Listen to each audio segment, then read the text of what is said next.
हरे कृष्णा। आप सबसे निवेदन है कि इतने सुंदर ड्रामा के बाद में अब हमारा एक सुंदर कथा देने के लिए हमारे समक्ष हिज ग्रेस राधा गोपीनाथ प्रभु जी यहाँ पर उपस्थित है। तो मैं विश्वभानु प्रभु जी से यहाँ पर निवेदन करूँगा कि वो यहाँ पर आकर राधा गोपीनाथ प्रभु जी के बारे में थोड़ा हम सबको अवगत कराएं। हरे कृष्णा। राधा गोपीनाथ प्रभु के बारे में आप सब जानते होंगे, लेकिन संक्षिप्त में थोड़ा सा मैं परिचय दे दूंगा उनके बारे में। उन्होंने वो अंतर्राष्ट्रीय कृष्ण भावनामृत संघ से लगभग 35 वर्ष से जुड़े हुए हैं। I think 1988 he joined ISKCON. तो तब से वो पूरा मतलब स्वयं को उन्होंने इसमें पूरी तरह से क्या बोलते हैं समर्पित किया है। तो राधा गोपीनाथ प्रभु देखा जाए तो उन्होंने masters degree speech and voice therapy में प्राप्त की थी, और उसके बाद वो जब से राधा गोपीनाथ मंदिर में जुड़ गए हैं तब से निरंतर वो सेवा करते रहे हैं।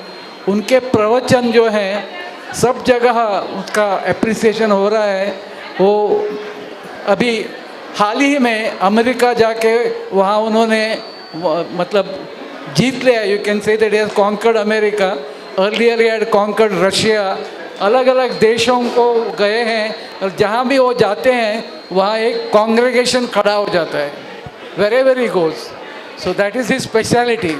हम उनका मतलब स्वागत करेंगे 3 बार हरि बोल बोल के। हरि बोल, हरि बोल, हरि बोल।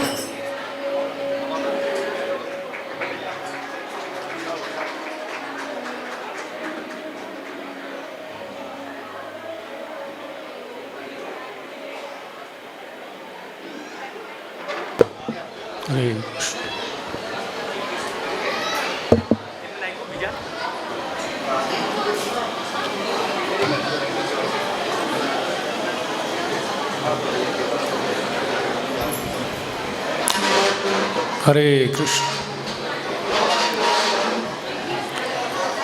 ओम अज्ञानतिमिरान्धस्य ज्ञानाञ्जनशलाकया चक्षुरुन्मीलितं येन तस्मै श्रीगुरवे नमः। श्रीचैतन्यमनोभीष्टं स्थापितं येन भूतले स्वयं रूपः कदा मह्यं ददाति स्वपदान्तिकं। वन्देऽहं श्रीगुरुः श्रीयुतापदकमलं श्रीगुरून् वैष्णवांश्च श्रीरूपं साग्रजातं सहगणरघुनाथान्वितं तं सजीवं साद्वैतं सावधूतं परिजनसहितं कृष्णचैतन्यदेवं श्रीराधाकृष्णपादान् सहगणललिता श्रीविशाखान्वितांश्च नमो विष्णुपादाय कृष्णप्रेष्ठाय भूतले श्रीमते भक्तिवेदान्त स्वामीति नामिने। नमस्ते सारस्वती देवे गौरवाणी प्रचारिणे निर्विशेष शून्यवादी पाश्चात्य देशतारिणे। हे कृष्ण करुणा सिंधु दीनबंधु जगत्पते गोपेश गोपिका कांता राधा कांत नमोस्तुते। तप्त कांचन गौरांगी राधे वृंदावनेश्वरी वृषभानुसुते देवी प्रणमामि हरिप्रिये। वाञ्छाकल्पतरुभ्यश्च कृपा सिन्धुभ्य एव च पतितानां पावनेभ्यो वैष्णवेभ्यो नमो नमः। जय श्री कृष्ण चैतन्य प्रभु नित्यानंद, श्री अद्वैत गदाधर श्रीवासदि गौर भक्तवृंद। हरे कृष्णा कृष्णा कृष्णा हरे हरे, हरे राम राम राम हरे हरे।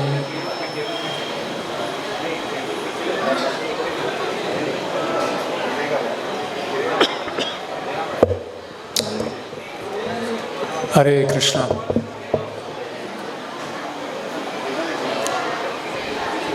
आज के जो सांस्कृतिक कार्यक्रम हुआ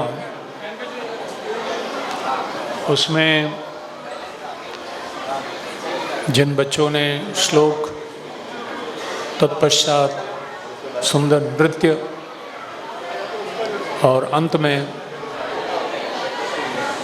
एक अद्भुत नाटक प्रस्तुत किया,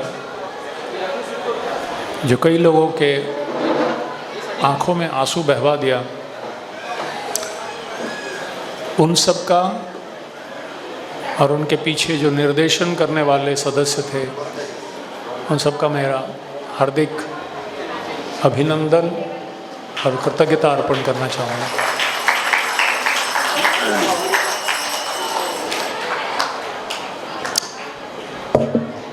आज मैं प्रवचन कुछ और कहने वाला था, पर नाटक देखकर मैंने विषय बदल दिया और आज का जो प्रवचन है वो शरणागति के ऊपर कुछ शब्द मैं कहना चाहूँगा। हमारे बच्चों ने बहुत ही सुंदर तरीके से श्लोक का उच्चारण किया, उसका अनुवाद बोला हिंदी, मराठी, अंग्रेजी में। तो आज मैं उनसे प्रेरित होकर कुछ श्लोक भी बोलूँगा गीता के। भगवान श्री कृष्ण भगवत गीता में एक बहुत ही महत्वपूर्ण श्लोक इस शरणागति के बारे में अर्जुन से कहते हैं। दैवी ही एषा गुणमयी मम माया दुरत्यया, माम एव ये प्रपद्यन्ते मायाम एताम तरन्ति ते। ये 7वें अध्याय का 14वां श्लोक है और बहुत ही एक महत्वपूर्ण श्लोक है। और अगर इस तत्व को हम अगर समझ जाएं तो निश्चित रूप से मैं समझता हूँ श्री कृष्ण जन्माष्टमी जो हम उद्देश्य से मनाते हैं वो निश्चित रूप से सफल होगा। तो गीता में यहाँ इस श्लोक में भगवान कह रहे हैं, दैवी ही ऐसा गुणमयी, ये 3 गुणों के बनी हुई जो पृथ्वी संसार है, सृष्टि है, त्रिविधम 3 प्रकार के गुणों से बना हुआ है संसार। मम माया, ये मेरे द्वारा सृष्टि की गई है। और दुरत्यया, दुरत्यया का मतलब है इसे कोई पार नहीं कर सकता, कोई भी क्यों ना हो इसे पार करना असंभव है। जैसे कोई अगर एक छोटा सा जीव, छोटा सा एक व्यक्ति, भले कितना अच्छा तैराक, स्विमर क्यों ना हो, अगर प्रशांत महासागर के सामने खड़े हो जाए और निश्चय करे कि मैं तैर के पार कर दूंगा इस महासागर को, तो ये बचपना है। इसी तरह से दुरत्ययम कौरव सैन्य सागरम, परीक्षित महाराज 10वें स्कंद में कहते हैं कि हमारे पूर्वज, हमारे पितामह पितामहा में समरे अमरंजयी देव प्रत्याद्यादि अतिरथय तिमिंगलय दुरत्ययम कौरव सैन्य सागरम कृत्वातरम। पांडवों की सेना उतनी शक्तिशाली नहीं थी, उससे कई गुना ज़्यादा कौरवों की सेना शक्तिशाली थी। क्यों? क्योंकि उसमें 11 अक्षौहिणी सेना थी, जबकि इनके पास केवल 7 अक्षौहिणी सेना। इतना ही नहीं, जैसे एक सागर में मगरमच्छ और बड़े बड़े तिमिंगल मछली, शार्क जैसे मछली भरे पड़े हो, तो उसको क्या कोई तैर के पार कर सकता है? बोले इसी तरह से कौरव सैन्य एक सागर थी, और उस सागर में ऐसे बड़े बड़े मगरमच्छ भीष्म, द्रोण, कृपा, शल्य, ऐसे बड़े बड़े पूरे घिरे हुए हैं। इसको हमारे दादा, हमारे 5 जो पूर्वज थे, दादाजी, हमें पार नहीं कर पा सकते थे। पर कृत्वातरम, बड़े आसानी से पार कर गए। क्यों? क्योंकि उन्होंने श्री कृष्ण का शरण लिया। माम एव ये प्रपद्यन्ते, प्रपद्य मतलब है शरणागति। माम एव ये प्रपद्यन्ते मायाम एताम तरन्ति ते, बड़ी आसानी से वो पार कर जाएंगे। अब एक सवाल उठता है, अगर भगवान की शरण जाने से त्रिगुणात्मक जो इस सृष्टि है, इसको पार कर पाना जो असंभव है, बड़ा संभव हो जाता है बड़ी आसानी से। कैसे? वत्स पदम, वत्स पदम मतलब बछड़े के खुर में जो इतना पानी आता है, एक छोटा बच्चा भी पार कर जाता है। ऐसी सरलता से, इतनी सरलता से व्यक्ति पार कर पा सकता है। तो सवाल ये उठता है कि लोग श्री कृष्ण के चरण कमलों का आश्रय क्यों नहीं लेते? इतना ही नहीं, हम देखते हैं कई भक्तगण, इतिहास में पढ़ते हैं, हमारे चारों ओर हम देखते हैं कि बाह्य रूप से तो हमको लगता है कि अच्छी भक्ति चल रही है, पर कई भक्त माया में पड़ जाते हैं फिर से। तो सवाल ये उठता है कि ऐसा क्यों होता है? अगर भगवान की शरण जाना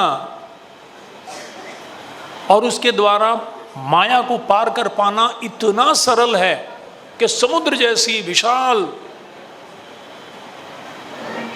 पानी का जो ढेर है वो एक छोटे बछड़े के खुर जैसा पानी बन जाए, तो फिर लोग भगवान की शरण क्यों नहीं जाते?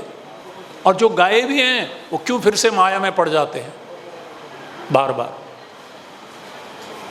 इसका प्रश्न भी भगवान गीता में ही उसका उत्तर देते हैं, 4थे अध्याय में। क्योंकि हमारे बच्चों ने सारे श्लोक, सारे अध्याय और श्लोक का नंबर बताया, तो मेरे को भी थोड़ा प्रेरणा मिल रही है ताकि उसको कंठस्थ करे वो लोग। 4थे अध्याय का 11वां श्लोक, ये यथा माम प्रपद्यन्ते ताम सथैव भजाम्यहम मम वर्तमानुवर्तन्ते मनुष्याः पार्थ सर्वशः। ये यथा माम प्रपद्यन्ते, तुम जितना मेरी शरण जाओगे, जितने हद तक, उतने हद तक मैं तुम्हारी शरणागति स्वीकार करूंगा।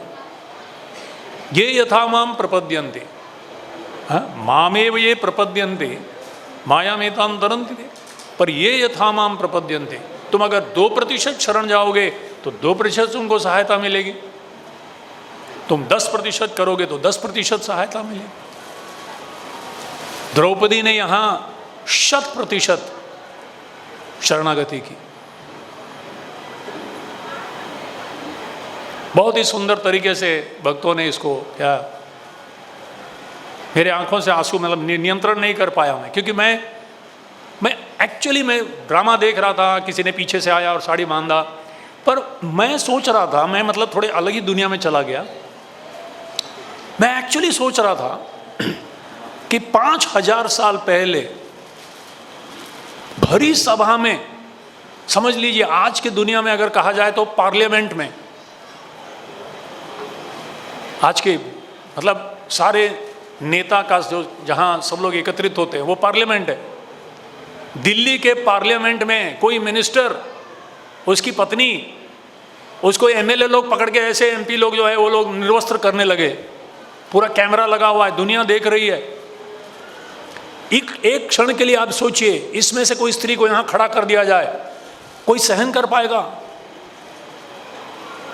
मतलब ये 5000 साल पहले ये क्या परिस्थिति हुई थी, कितने अधोगति तक पहुंच गए थे ये कौरव। और भीष्म और द्रोण दोनों देखते हुए कुछ नहीं कहे।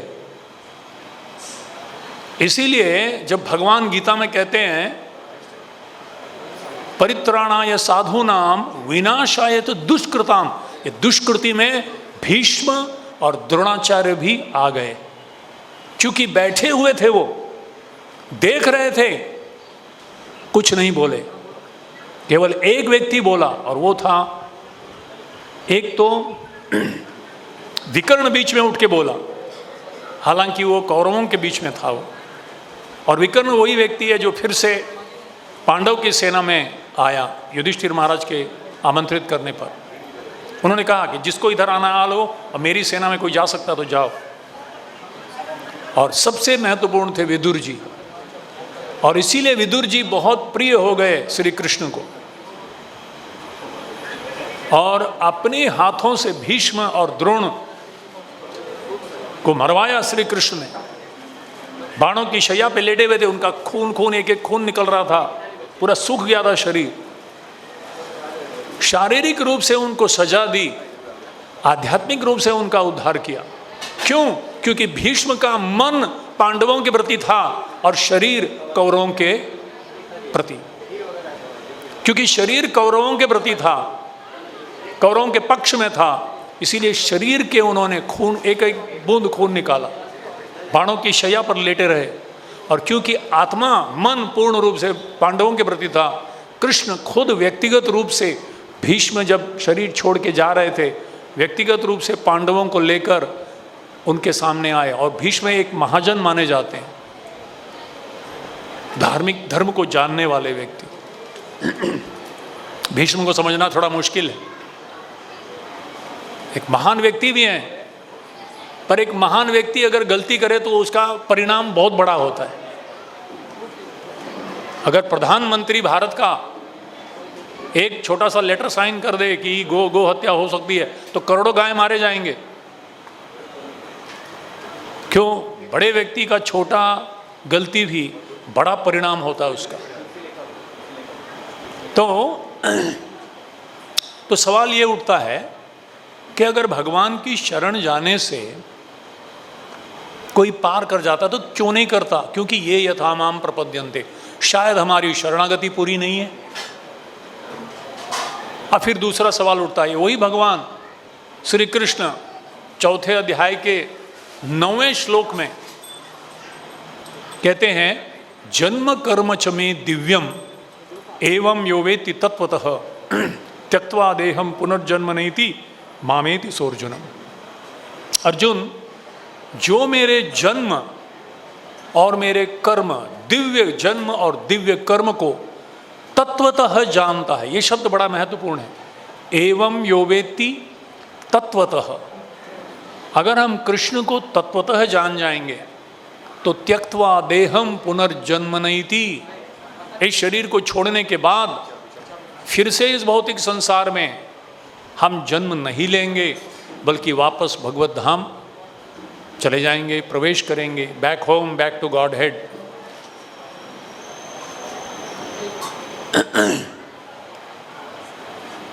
हमें संसार में है क्यों? एक ही कारण है उसका बस, क्योंकि हमारी इच्छा है यहाँ रहने की।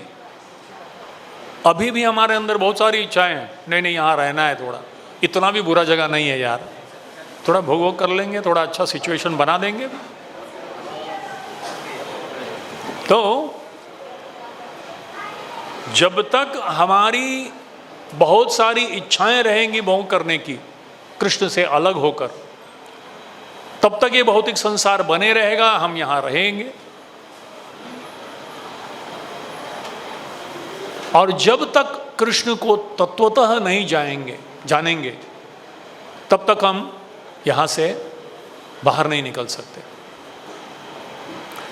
तो कृष्ण को तत्वतः जानने का मतलब क्या? पूरी दुनिया में ऐसा नहीं है कि इस्कॉन की शुरुआत होने से पहले कृष्ण जन्म लोग नहीं मनाते थे। पूरे भारत भर में जन्माष्टमी तो कब से चली आ रही है, द्वापर के अंत से, जब से कृष्ण धरातल से लीला समाप्त करके चले गए भगवत धाम, तब से जन्माष्टमी तो बड़े पैमाने में मनती है।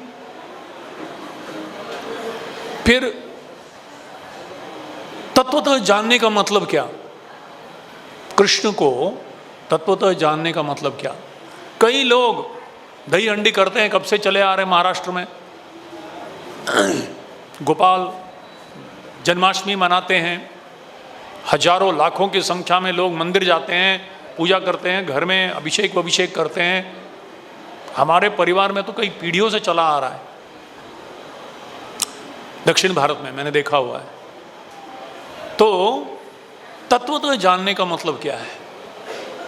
अलग अलग दृष्टिकोण से लोग जन्माष्टमी मनाते हैं। कुछ लोग बड़ी बस चलो यार मजा आता है, थोड़ा छुट्टी मिलता है। आजकल तो दुर्भाग्यवश छुट्टी भी नहीं देते, पता नहीं जन्माष्टमी के लिए छुट्टी क्यों नहीं मिलता है।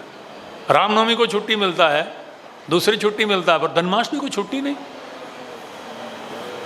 मेरा लॉजिक समझ में नहीं आया। 12 बजे रात को है तो क्या है, ठीक है, अगले दिन तो छुट्टी दो कम से कम। खैर, कुछ लोग बोलते हैं भैया फेस्टिवल मनाएंगे, थोड़ा घूमे फिरेंगे, मजा आएगा, थोड़ा पार्टी होगा, खाएंगे पिएंगे,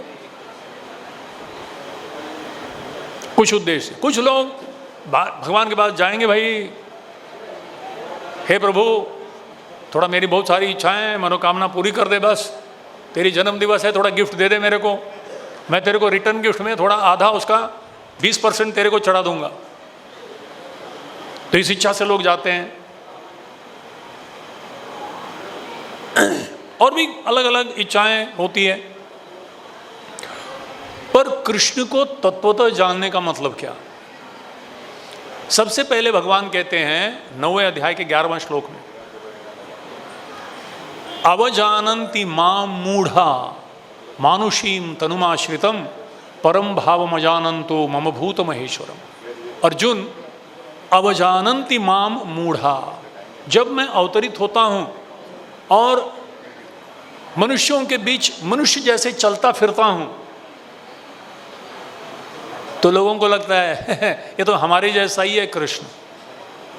प्रभुपाद जी कहते थे अज्ञान की पराकाष्ठा 2 रूप में प्रकट होता है। 2 स्वरूप क्या है अज्ञान का? मतलब घना अंधकार।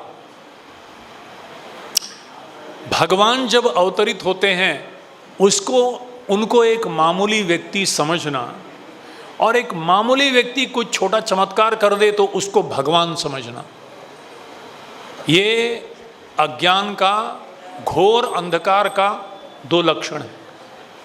भगवान को मामूली व्यक्ति समझना और मामूली व्यक्ति कुछ छोटा चमत्कार कर दे तो उसको भगवान समझना।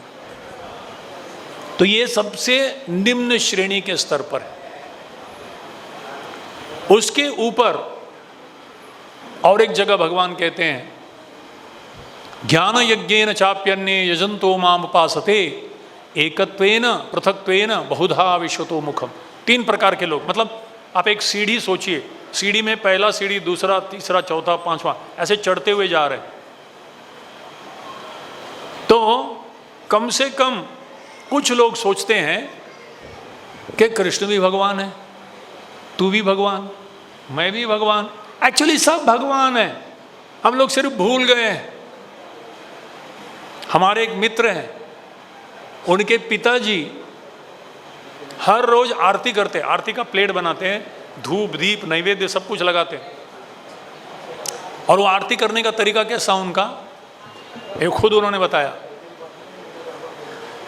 बोले ऐसा पर्दा है, पर्दा के सामने आरती रखते हैं शंख बजाते हैं और फिर पर्दा खोलते हैं, और पर्दे के पीछे क्या है? आईना, और आईने में अपना आरती उतारते खुद, बोलते मेरा भगवान, ये भी भगवान है मेरा। ये उन्होंने बताया मुझे।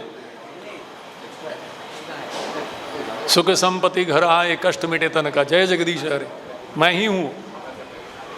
तो एकत्वेन का मतलब है ये भी मानना पड़ेगा, एटलीस्ट थोड़ा एक स्तर चढ़े हुए हैं। क्यों? क्योंकि कम से कम इतना तो मानते हैं कि मैं शरीर नहीं हूं, आत्मा हूं। पर आत्मा को ही भगवान समझ बैठते हैं। तो एकत्वेन। फिर है पृथक्त्वेन। पृथक्त्वेन का मतलब है बहुत सारे भगवान हैं। ये सोमवार का भगवान, ये मंगलवार का भगवान, ये बुधवार का भगवान, इस तरह से 33 करोड़ भगवान है, और सब भगवान एक ही हैं। जिधर भी करो, जहां भी हाथ डालो, मिल जाएगा आपको, बस वही की भगवान। पृथक्त्वेन। और इस तरह से धार्मिक रूप से देवी देवताओं की पूजा करते हुए उसको भी समझते हैं कि भगवान की शरणागति हम कर रहे हैं, और अपने अपनी इच्छाओं को पूर्ण करते हैं। तो ये पृथक्त्वेन। फिर बहुधा विश्वतोमुखम। फिर और एक स्तर पर ऊपर आने के बाद कहते हैं कि नहीं नहीं नहीं नहीं, भगवान एक हैं। उन्होंने 11वें अध्याय गीता में विश्वरूप दर्शन दिखाया, और अर्जुन देखता है।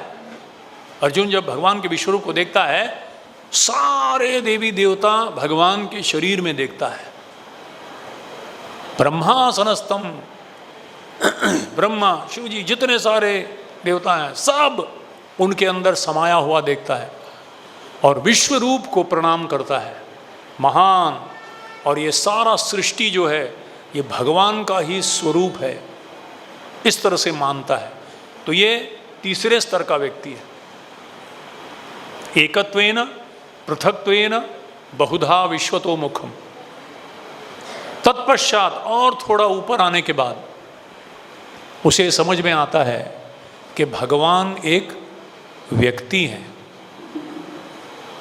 तो व्यक्ति समझकर 4 प्रकार के लोग शरण आते हैं। चतुर्विधा भजन्ते माम, कृष्ण कह रहे हैं 4 प्रकार के लोग मुझे भजते हैं। चतुर्विधा भजन्ते माम जनाः सुकृतिनोर्जुन। क्योंकि अच्छे पुण्य हैं, करोड़ों जन्मों का पुण्य कमाया है, तभी वो भगवान की भक्ति में रुचि लेते हैं।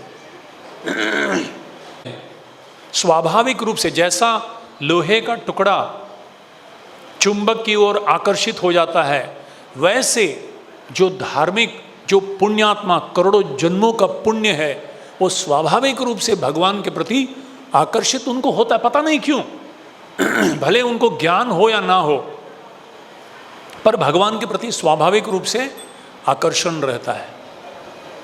ये 4 प्रकार के लोग हैं वैसे लोग, स्वाभाविक रूप से। सुकृति नोर्जुन, इनके पास सुकृति है। आर्तः, पहला हो गया आर्त। आर्त यानी जब भी तकलीफ में आता है तो वो भगवान के पास दौड़ा हुआ आता है,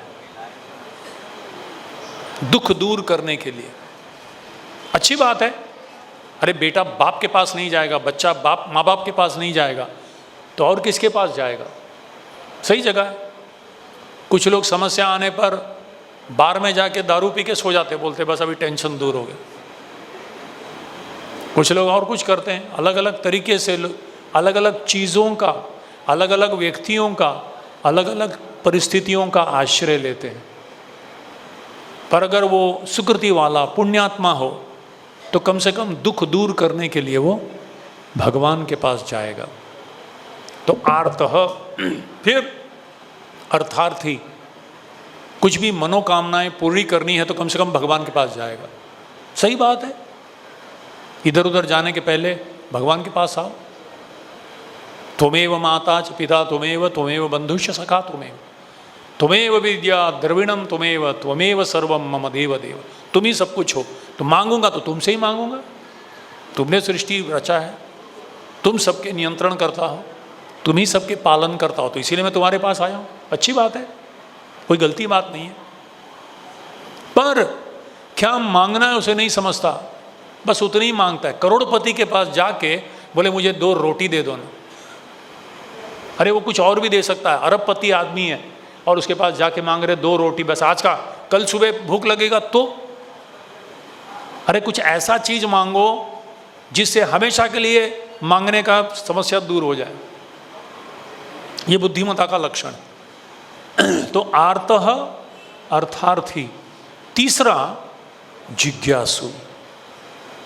जिज्ञासु का मतलब है वो पूछता है, अरे यार तुम लोग हरे राम हरे कृष्ण करते क्या हो, तुम लोग क्या हमेशा माला वाला घुमाते रहते हो, तुम लोग ये क्यों नहीं खाते, तुम लोग ऐसा क्यों करते हो, ये तिलक क्यों लगाते, तुम लोग ऐसा क्यों, ये क्यों नहीं करते हो और ये क्यों करते हो। पूछता है, कम से कम उत्सुकता है उसके अंदर, जानने की इच्छा है, समझने का प्रयास करता है, आके सुनता है ये लोग क्या फिलॉसफी बोलते हैं, इनका सिद्धांत क्या है, इसमें कुछ दम है क्या, समझता है और बोलता है हाँ अच्छा आता मला समजला हो, आता मला माहिती आहे तुम्ही कशासाठी भक्ती करतो। चलो अच्छी बात है, पर शायद वो चला जाए। ठीक है तुम लोग अच्छा भक्ति करो, तुम लोग बहुत अच्छा काम कर रहे हो, हाँ तुम लोग बहुत अच्छा काम कर रहे हो, मतलब क्या, मुझे जब करने मत बोलो, बस तुम लोग बहुत अच्छा काम कर रहे हो। तो वो भक्तों के शुभ चिंतक बन जाते हैं। हाँ तुम लोग बच्चों को अच्छा संस्कार दे रहे हो, हाँ तुम लोग को कुछ भी जरूरत हो तो मेरे पास आना, मेरा थोड़ा कांटेक्ट है, तुम्हारा डोनेशन दिलाऊंगा, पर जब करने मत बोल। अच्छा लगा, मैं जिज्ञासा किया, मैं समझ में आ गया, बहुत अच्छा काम कर रहे हो तुम। तो ये जिज्ञासु। और उसके भी ऊपर ज्ञानी। ज्ञानी का मतलब उसको समझ में आता है, अरे बाप रे, भगवान बोलते हैं सर्वयोनिषु कौन्तेय, ऐसा नहीं कि केवल भारतीय लोगों का पिता मैं हूं। कृष्ण जगन्नाथ हैं। जगन्नाथ मतलब केवल उड़ीसा के नाथ नहीं, जगत के नाथ। मैं जब उड़ीसा में रहता था, पहले 12 साल बचपन में मैं उड़ीसा में रहा, पर कभी मैं जगन्नाथपुरी नहीं गया। वो लोग उड़ीसा के भगवान है, मेरे को लगता था उड़िया लोगों के भगवान। पर जब मैं इस्कॉन में आया और जगन्नाथ बलदेव सुभद्रा मैया का पढ़ा, मैं बोला अरे, उसके बाद मैं हर साल जाने का प्रयास करता हूँ जगन्नाथ रथ यात्रा में। अभी भी एटलीस्ट कई साल मैं गया हूँ, सबसे मतलब प्रिय स्थान है वहाँ, कई जगह वहाँ भगवान की लीला। तो ज्ञानी का मतलब है जो समझता है कि कृष्ण तासाम ब्रह्म महद्योनिर सर्वयोनिषु कौन्तेय, न केवल भारतीय लोगों के भगवान है कृष्ण। आप डिक्शनरी में देखोगे, अभी भी गूगल में आप कृष्णा बोल के लिखिए डिक्शनरी में, हिंदू गॉड, कृष्ण मतलब हिंदू गॉड।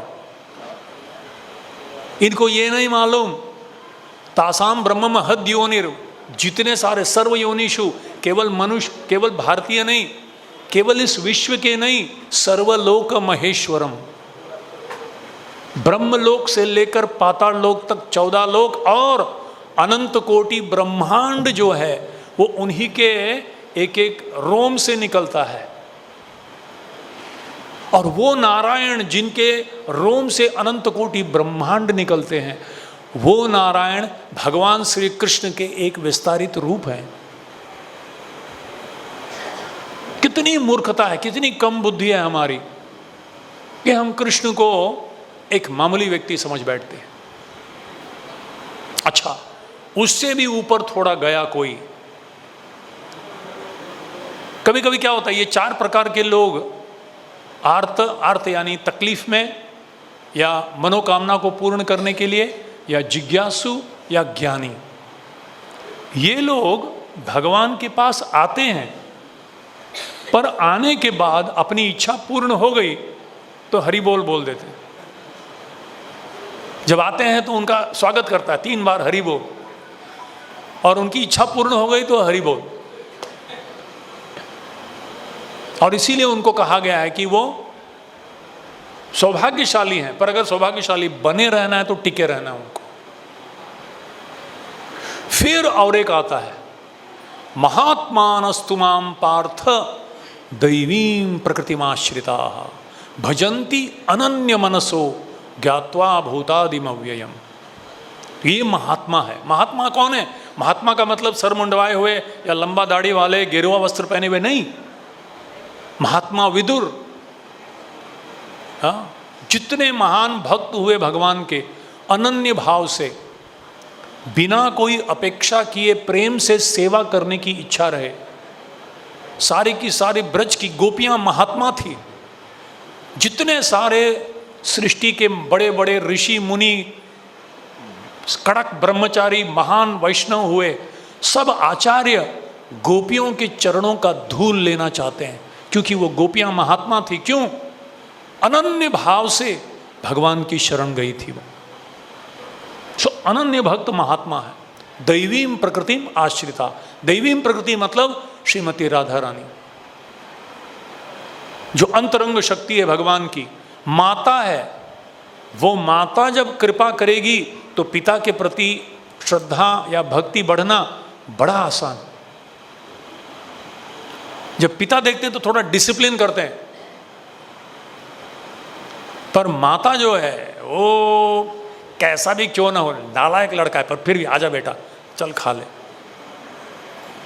माँ का हृदय इतना बड़ा होता है ना। पिता हमेशा देखते हैं नहीं ऐसा गड़बड़ी क्या, इसको घर में नहीं छोड़ेगा, घर में नहीं लेने का इसको। और पिताजी ऑफिस जाते, मैं देखा हूँ, हमारा एक मित्र था, इतना उल्टी सीधी काम करता था कि पिताजी ने उसको बोला तू मेरा बेटा नहीं है, निकल यहाँ से। और माँ को बोल के रखा था इसको, खबरदार अगर तू इसको अंदर ली तो। और जैसे वो ऑफिस जाते थे, माँ पीछे का दरवाज़ा खोलती थी, आ जल्दी खा निकल यहाँ से, नहीं तो पिताजी आ जाए। है वो कृपामयी राधे, दयामयी राधे। तो इसीलिए वृंदावन में लोग राधे राधे कहते, कृष्ण नहीं कहते, क्योंकि मालूम है राधा रानी का रिकमेंडेशन हो जाए तो कृष्णा ना नहीं बोल सकते। ये अपना आदमी है जी, ले लो अंदर। जय जय श्री राधे।